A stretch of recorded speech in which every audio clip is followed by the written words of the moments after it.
In 2016, we inaugurated Kidis Mariam Women Promotion Center. It's a center to empower women from the rural areas, and from that center we coordinate the different programs. One of them, it's a skill training center.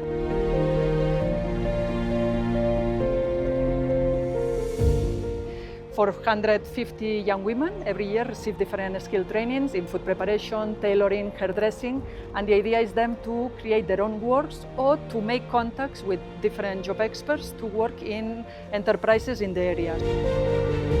ይኑር አይኑር አላውቅም። ጦር ሜዳ ነው እኔም ለፍቼ ማሳድገው 3 ልጆች። በፊት መንቀሻቀሻ ትንሽ ነበር ያለኝ ደረጃ ማለት ነው።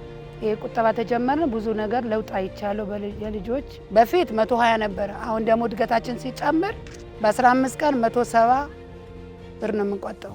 የቤቴን ቁም የጣል ሁሉ ነገር ተለውጬ ብዙ ነገር ሰርቻለሁ። እሱ ተጀመር ማለት ነው። የልጆች የትምህርት ቤት ምሳ የቋጠሩ በሱ ነው ቁጠባ ተጀመር። በኋላ ተስፋ ተራርፌ ቁብ ምጥላለው የልጄም ትምህርት ቤትም ክፍያ መካፍላለሁ። መለወጥ ጀመርኩ።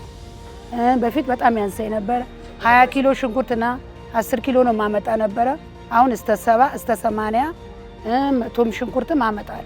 ስንጠናም ወስተና እንክብካቤ ንጽህና ጠብቁ ልጆቻችሁ ጠብቁ ብሎ በጣም ትምህርት የሰጡና ደፍተርም አይጎልብንም፣ ስክሪፕቶ ይሰጠናል፣ ሳሙና ይሰጠናል፣ ብዙ ነገር ተሰጥቶናል።